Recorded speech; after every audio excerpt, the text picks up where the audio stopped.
Linda Elementary students form a drum circle, but first, opening arguments in a Marysville murder trial. I'm Laura Vandermeer, and here's your ADTV Webcast for Wednesday, October 10th, 2012. The girlfriend of a man shot and killed on New Year's Eve in Marysville testified in court today that he had had a premonition something bad was going to happen.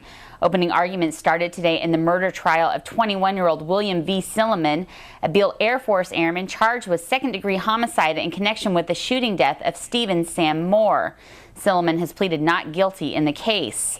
Moore's girlfriend Amber Hauser was very emotional on the stand today and testified that Moore said he believed he was about to be, quote, set up, possibly to be robbed. Hauser also testified that on the day of the killing, she received multiple phone calls from Carrie F. Mulkey, a defendant in the case who pleaded no contest to involuntary manslaughter last month and was sentenced to 14 years in prison. Reporter Rob Parsons will have all the details in tomorrow's paper.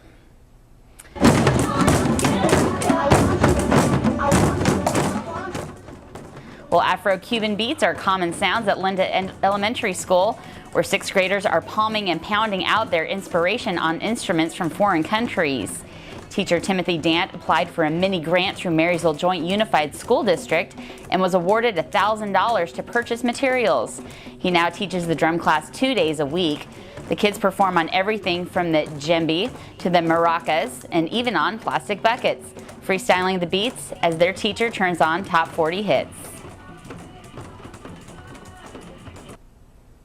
And a Nashville resident who grew up in Yuba City won 2 Grammys earlier this year as a producer, and now he's celebrating the release of his first vocal recording in 13 years. Charlie Peacock was recognized by the Grammys for his work on the Civil Wars album called Barton Hollow. This month he released No Man's Land. That's a solo album inspired by his grandparents' roots in the South and in the Midwest. Pick up a copy of the AD tomorrow to read that interview and find out where Charlie will be performing near us. Well, the Magic Theater is introducing young audiences to a wizard and his protege, who is destined someday to become the King of England, in the classic Camelot tale, The Sword and the Stone. It's playing Saturdays through October 27th in Yuba City. Let's hear now from director Anthony Dost about the medieval drama. A baby, a sword, Excalibur, but England needs a king. The Sword and the Stone, it's a classic. It's the classic tale, just like you would see the Disney version. It starts out with a young Arthur who has an older adoptive brother named Kai. Kai is the one that is destined to be the knight, and because he's the oldest. And Arthur is only allowed to be the squire. So he kind of resigns himself to the life of being in Kai's shadows. One day he meets Merlin. And Merlin decides to show him that there's more to his life. He's destined to do greater things. The Sword and the Stone opens this weekend and continues through the end of the month on Saturdays at 1 and 3 p.m. Tickets are $5. And we're just weeks away from Election Day, and the AD Newsroom is working to bring you previews of the races happening here in Yuba Sutter. Let's continue with the Yuba City City Council race. We chatted recently with Dr. Larry Ozeron. Let's talk a little bit about some things that are going to be on voters' minds, primarily on a lot of minds this year, locally and elsewhere, is the economy. In a time when a lot of local budgets, such as the city's budget, are seeing constraints from less revenue, any thoughts on areas where the city might be able to cut or consolidate that might make things run more efficiently?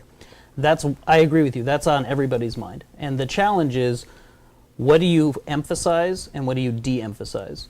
I think that the key in all of these questions is, what is your goal? And so it goes back to the question of, what is the purpose of government? Is government about providing you support, or is government something else? And my personal view of government is that government is there in areas where there are challenges between the interests and decisions made and actions of people in an impact that has on the rights of other people. So it's working that middle ground or working that common square. And government also has a role in areas where we can all come together and do something collaboratively that's better than if we tried to do it individually or if we tried to do it through a business. And those are fairly limited roles. And so from my perspective, and I've advocated this to the City Council and in various budget meetings, is we need to focus on what our goals are. So the first question really is what are our goals? That entire interview is posted to appealdemocrat.com along with video Q&As with the challengers. That's your ADTV webcast for Wednesday, October 10th, 2012. For updates on these stories and more, go to appealdemocrat.com or pick up a copy of the AD, your Yuba Setter newsletter, at your favorite newsstand.